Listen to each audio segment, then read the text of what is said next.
Esto es El Popular en Radio, un encuentro semanal de información y análisis.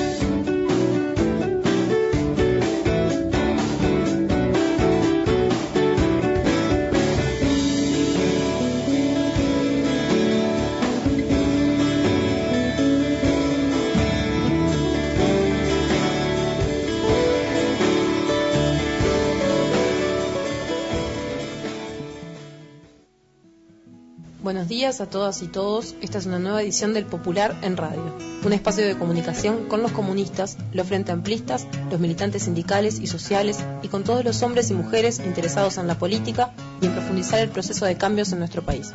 Agradecemos todos los mensajes recibidos por mail, por teléfono y personalmente. Esto es El Popular en Radio. Muy buenos días, como todos los martes y los viernes al mediodía, desde los estudios José Germán Araujo de CX30 Radio Nacional, los saluda Gabriel Mazarovich. Hoy estoy solo, no está el resto del equipo por distintos problemas en el Popular en Radio. Hoy vamos a dedicar el programa, hemos venido en estos programas entrevistando mucho en el sentido político, de las elecciones municipales, del proceso autocrítico, de la ley de urgente consideración. La última fue con Óscar Andrade. Agradecemos muchísimo todos los mensajes recibidos sobre esa entrevista, que ya está en las redes y circulando mucho. Hoy recibimos a un queridísimo compañero y amigo, Daniel Diverio, presidente del Zunca, y vamos a conversar sobre un acontecimiento central que va a ocurrir el jueves y el viernes 13 y 14, que es el 17 Congreso del Zunca. Muy buenos días, Daniel. Buenos días, Gabriel, ¿cómo están ustedes? Decíamos, 13 y 14 se realiza el 17 Congreso del Zunca, que lleva el nombre de otro queridísimo compañero, del que hablamos mucho aquí, también en el Popular, de Faustino Chimango Rodríguez, presidente del Zunca, militante del Zunca, diputado del Partido Comunista, además de la Milunio y del Frente Amplio, sobre el que hablamos un montón. Falleció el año pasado y este primer congreso sin él, del Zunca, lleva su nombre en su homenaje. Daniel, ¿cómo viene la preparación del Congreso? Ayer nos decías que estamos estimando alrededor de 1.300, 1.400 delegados. Sí, yo creo que la expectativa crece todos los días. Yo los últimos números que estábamos mirando, posiblemente superemos los 1.500 delegados. Está claro que eso no es espontáneo, eso es un proceso de preparación del Congreso que tiene mucho tiempo atrás. O sea, la autoconstrucción permanente del sindicato ha logrado como objetivo una fuerte campaña de sindicalización, de afiliación y sindicalización.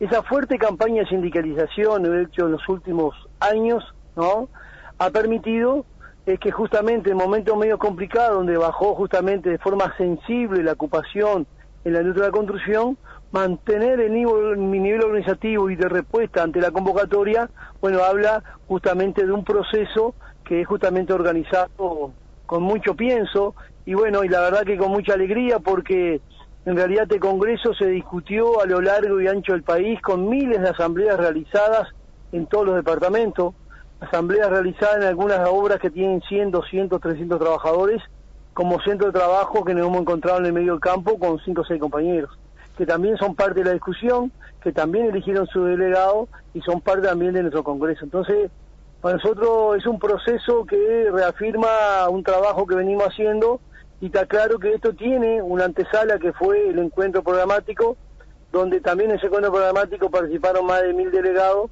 en donde algunas líneas íbamos discutiendo en cuanto justamente cuál iba a ser el programa a presentar a discusión de este Congreso, ¿verdad? No es menor, el Congreso fue en septiembre del año pasado, ¿verdad? Sí, septiembre del pasado fue el encuentro programático. El encuentro programático realizado en septiembre del año pasado, todo este proceso de asambleas, que no es menor, que dice Daniel, estábamos hablando de más de 1.500 delegados, de más de 1.000 centros de trabajo de los 19 departamentos del Uruguay. Eso solo ya es un hecho impresionante de la reunión, del encuentro que va a ocurrir en el Platense Patín Club. Hablemos un poquito primero de la inauguración. Es el jueves, Daniel, a las 9 de la mañana. ¿Qué está pensada para la inauguración? Que dicho sea de paso es abierta y están invitadas todas y todos quienes nos están escuchando. Sí, en realidad la inauguración es el jueves en la mañana, y por supuesto primero vamos a recibir las delegaciones internacionales que nos acompañan siempre con mucha alegría, los compañeros de Cuba, los compañeros de Chile, de Perú, de Argentina, bueno, también los compañeros de Panamá y de otras regiones. Con ellos también vamos a intercambiar y van a ser parte de la inauguración. También en la inauguración tenemos un homenaje al queridísimo Faustino Chimango Rodríguez, que claro que todos los homenajes son cortos, pero la idea es que podamos hacerle, por lo menos con el conjunto de los delegados que tenemos ahí, un homenaje a Faustino. Está claro que ahí también vamos a recibir alguna visita sorpresa, creemos nosotros, estamos casi confirmadas. Y bueno, y la idea era que en esa inauguración no solamente los trabajadores de la construcción traslademos desde el informe nuestra opinión, el trabajo elaborado durante todos estos tiempos, el resumen de lo que ha sido el trabajo y por qué no empecemos a ubicar cuáles son las perspectivas y la forma que nosotros tenemos que darnos para justamente en un escenario político nuevo posiblemente, en la cual nosotros tenemos que afrontar. Entonces, el primer día de la inauguración, vuelvo a reiterar, es una inauguración con mucha emotividad, van a estar nuestros viejos queridos, algunos fundadores de nuestro Zunca, compañeros que estuvieron levantando la bandera del sindicato en momentos muy complicados durante la dictadura, defendiendo la ley 14411, y en realidad va a ser una inauguración con mucha emotividad, pero también con mucha responsabilidad, sabiendo las definiciones que tenemos que tomar en ese congreso, ¿verdad?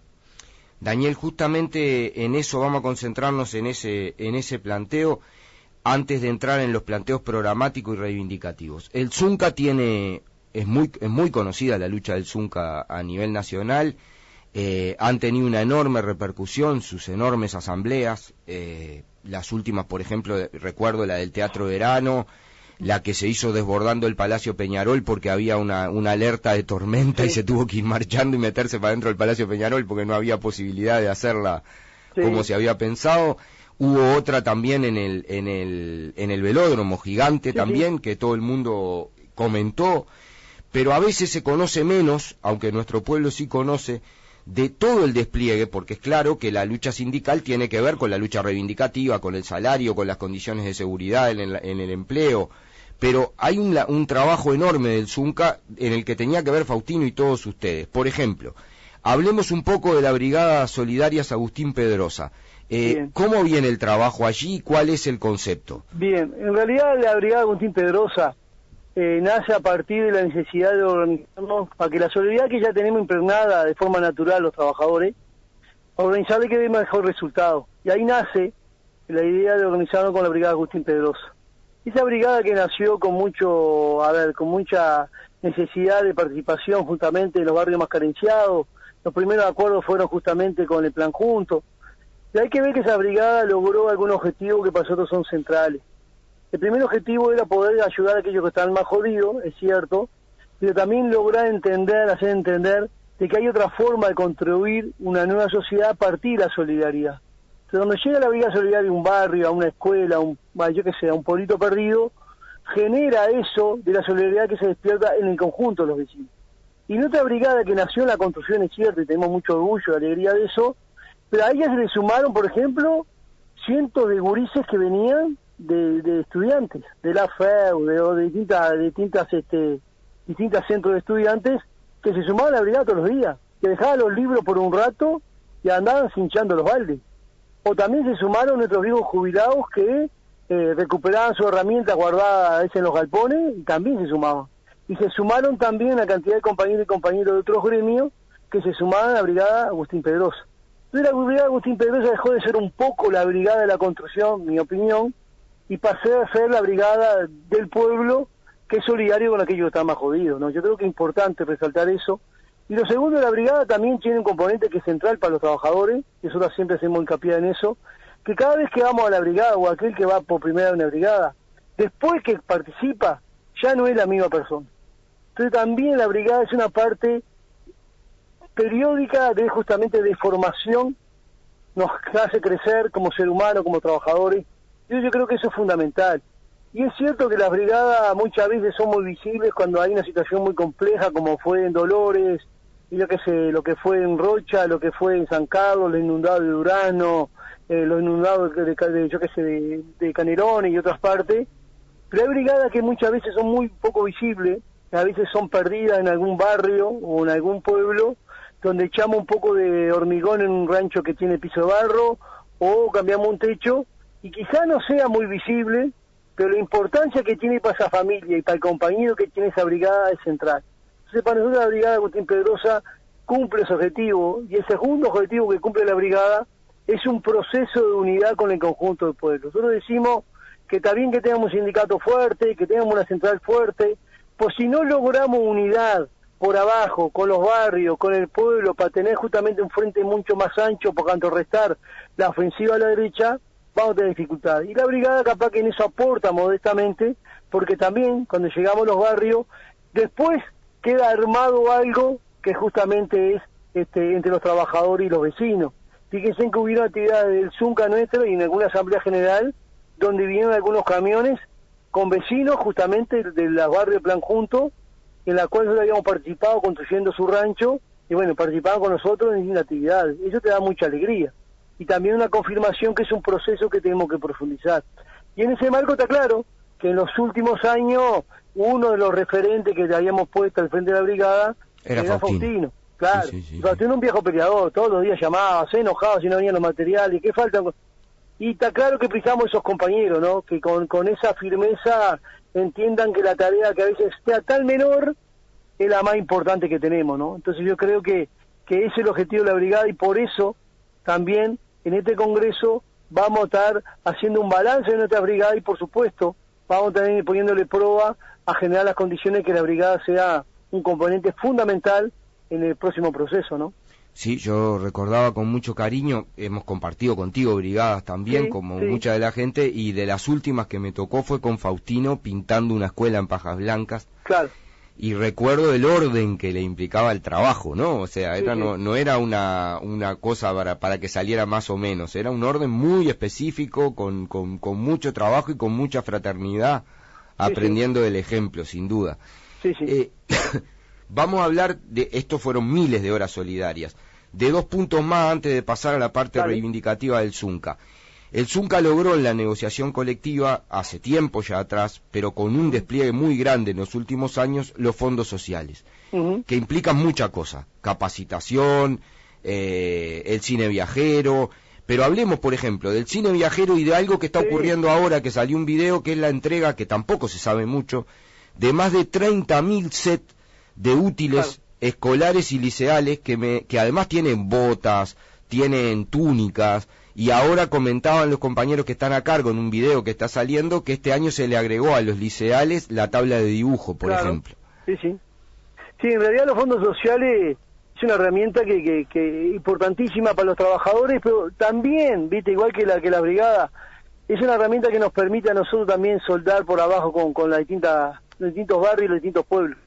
Vos fíjate que el cine viajero, hemos hecho cientos de cines viajeros a lo largo y ancho del país, y hemos llegado a pueblos muy perdidos, entre ellos Chapicuí, que está entre Paysandú y Salto, por ejemplo, donde esa gurizada por primera vez ve una pantalla gigante, ¿viste? Ve un cine. Entonces, la importancia que tiene eso, ¿no? Capaz que lo miramos en el contexto general y no tiene importancia, pero para ese pueblo, para esos gurises, es otra realidad.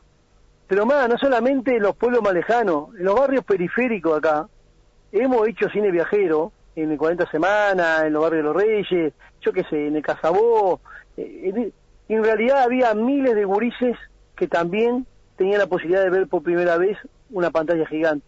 Entonces juega ese papel, o sea, poder aportar al beneficio para los trabajadores, entre, como decías vos, la mochila, los servicios odontológicos, la capacitación, sino también de desparramar parte de esos beneficios con otros sectores de la sociedad que están mucho más complicados.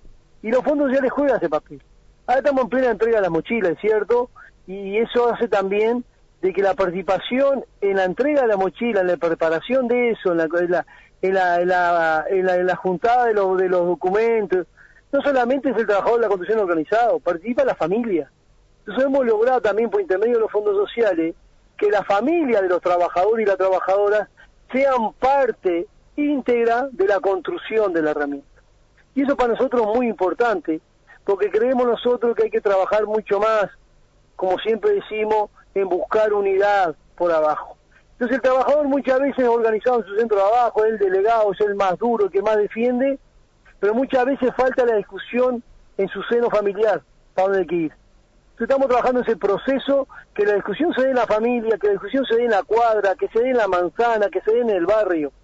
Eso es fundamental, de poder discutir políticamente en todos los ámbitos, para generar las condiciones de tener una realidad diferente. Entonces los fondos sociales, capaz que muy modestamente, pero también apunta a eso, ¿no? No solamente desparramar beneficio, sino también poder organizar barrio atrás de los fondos sociales. Cada vez que construimos un taller de música o de deporte en un barrio carenciado, hay varias familias que se juntan para organizar dónde es el local que podemos hacerlo, conseguimos de repente un garaje o conseguimos esto, las madres preparan de repente un poco de alimento, ya que sea un chocolate, unas tortas, y aunque parezca mentira, esa organización va dejando justamente bastiones que te van a permitir después tener otra musculatura en momentos más complicados, ¿no? Así es, y además vamos a pasar a otros aspectos, pero antes de decirlo, ahora que está tan en discusión el tema de la negociación colectiva, vale aclarar que si se acotan, sin ni siquiera dejar de convocar los consejos de salario, si se acotan los consejos de salario solamente a lo salarial y no se discuten los temas, estos aspectos de los que está hablando Daniel son resultado de la lucha, claro, de la organización, claro, pero son parte de la negociación colectiva, o sea, se obtuvieron en convenios colectivos. Esto se discute en los consejos de salario, que es lo que las patronales y la derecha, entre otras cosas porque ni siquiera sabe ni le interesa, omite decir, ¿no? Está claro, para nosotros es muy importante, a ver, nosotros los últimos 15 años podemos hacer un balance, 4 horas estaríamos nosotros con el balance positivo, o sea, se resumen a la alta de lo que ha sido este proceso, en la salud, en la educación, en la política social y en la política laboral. Y es cierto que nosotros analizamos que en general hubo un promedio de un crecimiento salarial por encima de la inflación, salario real de un 60 y pico %, y en la construcción en particular superamos el 80%, y así le podemos sumar una cantidad de reivindicaciones en la construcción en particular, como la reducción de la jornada, horas por lluvia, presentivo mensual, alimentación en obra, y podríamos hablar la ropa y una cantidad de cosas conseguidas. Ha sido porque hubieron dos cosas centrales. Primero, una herramienta construida a partir del proceso, ¿cierto? La ley de negociación colectiva fue una de ellas, y por supuesto la ley de libertades sindicales permitió fortalecer los sindicatos, y es fundamental. Pero la otra, que es la más importante, son la organización de los trabajadores para poder lograr esa conquista. O sea, si no hubiese habido trabajador organizado, no hubiese habido sindicato, quizás todas esas conquistas, todo ese avance, hubiese sido mucho más menguado. Por eso nosotros creemos que hay que entender que sin la participación de los trabajadores organizados no hay forma de avanzar.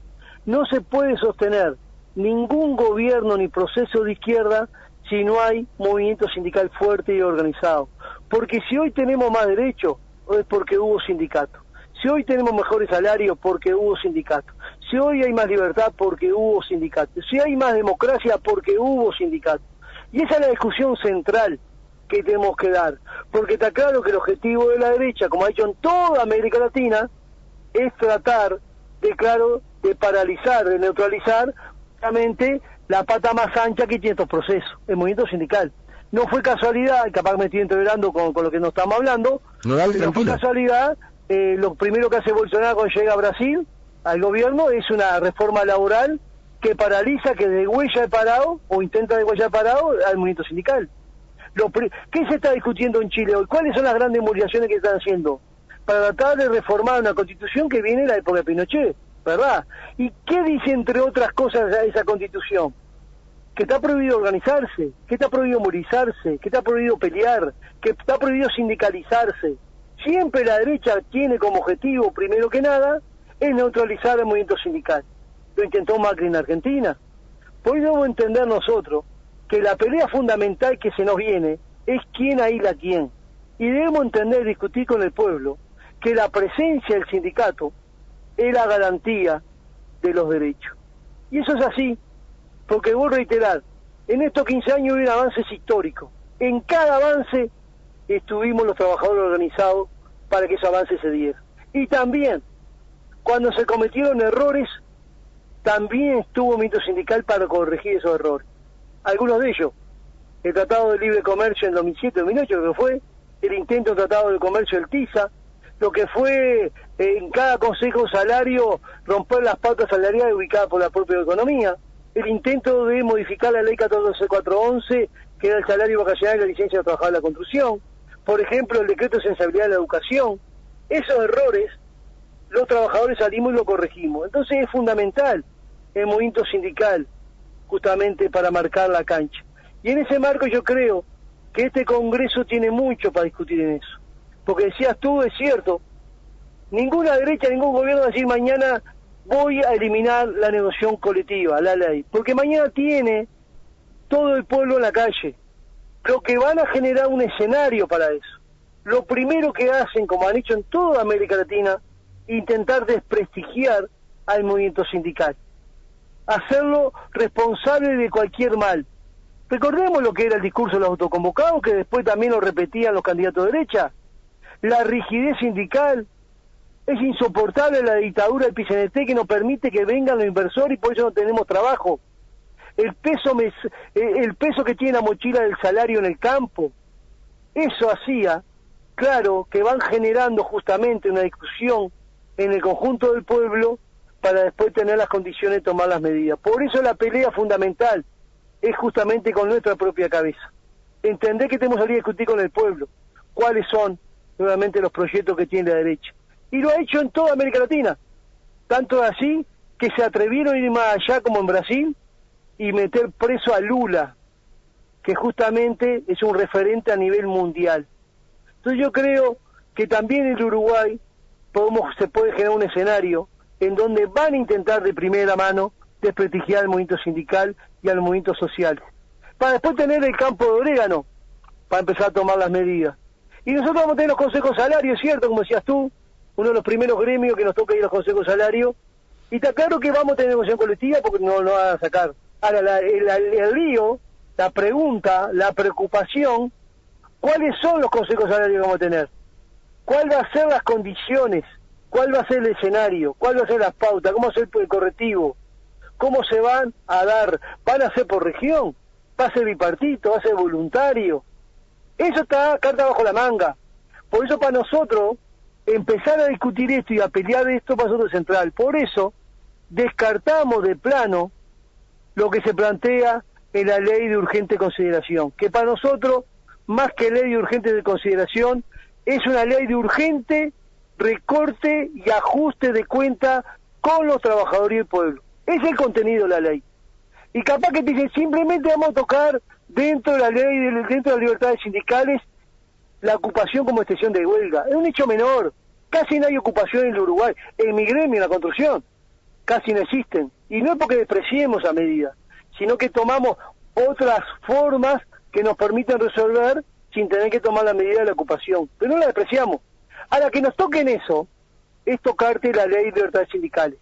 Tocarte eso es porque van a ir por todo. Entonces, rechazamos contundentemente que se toque eso, porque sabemos que tocando eso van a seguir para adelante. Es cuando te cortan un dedo poco gangrena y te terminan cortando la pierna. Por eso nosotros tenemos claridad de que tenemos que más que nunca discutir cómo vamos a pararnos. Y capaz que va a ser el gobierno de derecha así. Ahora el escenario que vamos a estar, lo tenemos que construir los trabajadores. No vamos a esperar a ver qué es lo que hay. Y para construirlo nosotros tenemos que prepararnos organizativamente para estar en la cancha. No vamos a bajar ninguna reivindicación de arriba de la mesa. No vamos a arriar ninguna bandera. Vamos a pelear, está claro que lograremos lo que lograremos, pero siempre teniendo claro que no es vacilando ni viendo de cómo podemos salir mejor parados. Teniendo claro que la única forma para avanzar es con los trabajadores y en la calle. No hay otra manera. Daniel se adelantó a contestarnos varias de las preguntas que teníamos planteadas en un razonamiento que además el Zunca sí que no ha escondido nada, como no ha escondido nada nunca el movimiento sindical. Es muy importante destacar esto que decía Daniel. Además, la historia de la industria de la construcción en este periodo desmiente todos los mitos neoliberales. O sea, en el momento de mayor avance salarial y de condiciones de trabajo, porque está la ley de responsabilidad penal empresarial, claro, está la reducción de la jornada de trabajo, está la reducción de los siniestros, está el uniforme, los zapatos de seguridad, era el clásico del Uruguay, que los trabajadores de la construcción trabajaban de alpargata y se rompían las piernas. El ingreso de la mujer en la industria. El ingreso de la mujer. En ese momento es cuando se da la mayor ocupación de la historia de la construcción, con casi 70.000 trabajadores. O sea, el mito de que la regulación laboral atenta. Y hoy, aún en una situación compleja, estamos hablando de alrededor de 45.000, 46.000 trabajadores, Daniel. Claro, no estamos en la cifra del 2002 ni por aproximación. No, en el 2002 teníamos apenas 15.000 trabajadores. Y el promedio histórico en la industria de construcción son 38, 40.000. Hoy estamos en 48.000, según datos de noviembre. Está claro que estamos muy por encima del promedio. Claro que la preocupación nuestra es esos más de 20.000 puestos de trabajo que se perdieron para el 2013. Sin duda. ¿Cuál es la alternativa? Yo creo que ahí tenemos que retomar un cambio en la matriz productiva, capaz que da para otro programa, discutir estas cosas, sin duda, en la cual puede haber mayor inserción de trabajadores más calificados. Pues si me permitís, Gabriel, no sé cuántos minutos nos quedan. Pero nos quedan un par de minutos, pero dale tranquilo. Trasladarte simplemente que el Sindicato de la Construcción, viste que el ZUNCA históricamente fue partícipe de organizaciones internacionales como es la FLEMACON, que es la Federación Latinoamericana de la Madera de la Construcción, y la UITBB, ¿no? Que es la Internacional de la Madera y la Construcción a nivel mundial, en la cual participamos hace poco en el Congreso de la UITBB, y yo creo que es bueno resaltar que ahí nos encontramos una cantidad de latinos, compañeros de Venezuela, de Chile, de Perú, de Cuba, bueno, y otros compañeros más, y entendíamos y analizábamos que no alcanza con la declaración de solidaridad con los pueblos que están complicados, que hay que tomar acciones concretas internacionalmente. Y definíamos, entre otras cosas, en generar un congreso de la FLEMACON para fortalecerla en Chile, donde está más complicado, donde hay mayor dispersión, más fragmentación del movimiento sindical, donde hay un sindicato por obra, por ejemplo, ¿no? Entonces, ahí vamos a hacer el congreso, ahí vamos a discutir. Y lo primero que vamos a discutir es la unidad, la necesidad de entender que los cañones nos apuntan para adentro, de entender que por más que tengamos alguna diferencia, identificar mucho más claro el enemigo. Y capaz que la FLEMACON ahí sale fortalecida para tomar acción en conjunto en América Latina para poder contrarrestar los momentos que estamos viviendo. En solidaridad, yo qué sé, con los inmigrantes de Centroamérica que se encuentran con un muro que discrimina, en solidaridad con los indígenas de Bolivia y de Ecuador, en solidaridad con los gurises que están quedando ciegos en Chile, en solidaridad con los pueblos brasileños y fundamentalmente en las favelas que nos están matando como mosca. O sea, es la importancia de la necesidad que estas herramientas internacionales entremos a tomar acciones colectivas en el conjunto. Y yo creo, me parece a mí, que vuelvo a reiterar, es necesario que la fragmentación del movimiento sindical en América Latina entre a construir espacio de unidad. Y ese espacio de unidad, primero que nada, identificar el enemigo. El enemigo está para adentro, el enemigo es aquel que deja a los gurises ciegos, decíamos en Chile, el enemigo es aquel que persigue a nuestros indígenas, el enemigo aquel que quiere hacer los recortes justamente y ajustes con los trabajadores. Por eso, en mayo vamos a tener una changa hermosa de participar en ese congreso, para trabajar en él, y bueno, yo creo que es bueno que el Congreso del ZUNCA también discuta también el tema de la región internacional, porque el Uruguay no es una isla, y por lo general los avances en América Latina se dieron en bloque, y los retrocesos también en bloque. Cada avance que hay en América Latina es nuestro avance, pero también cada golpe que dan contra el piso también son nuestros. Entonces, por eso, la importancia de no descuidar ese costado que es lo internacional y, por supuesto, no solamente solidario en el discurso, sino en la práctica, ¿no? Daniel, te agradecemos muchísimo y vamos a estar ahí jueves y viernes con ustedes compartiendo este congreso. Un abrazo grande, muchas gracias por el tiempo. Bueno, gracias y un abrazo grande a todos ustedes y bueno, y en esa radio querida, compañera de siempre, ¿no? Salud. Un abrazo. Era Daniel Diverio, presidente del ZUNCA, nos estamos yendo ya, solo decirles, jueves, 9 de la mañana, Platense Patín Club, allí en la zona de Tres Cruces de Montevideo, al lado de la Plaza Liber Seregni, para ubicarlos con más claridad y no confundirlos con direcciones y números. Se inaugura el 17 Congreso del ZUNCA, Faustino Chimango Rodríguez, con la consigna ni un paso atrás, organizar la dignidad para construir igualdad. Es una noticia importante para todo el movimiento popular, para toda la sociedad uruguaya, y así lo estaremos cubriendo, y le dimos humildemente este espacio para contribuir a que todas y todos nos informemos sobre lo que a veces en la agenda pública desmerecen como si no importara. Que 1.500 obreras y obreros de todo el país, de más de 1.000 centros de trabajo, se junten para discutir, vaya si será siempre importante. Nos reencontramos el viernes. Un abrazo grande a todas y todos. Esto es El Popular en Radio.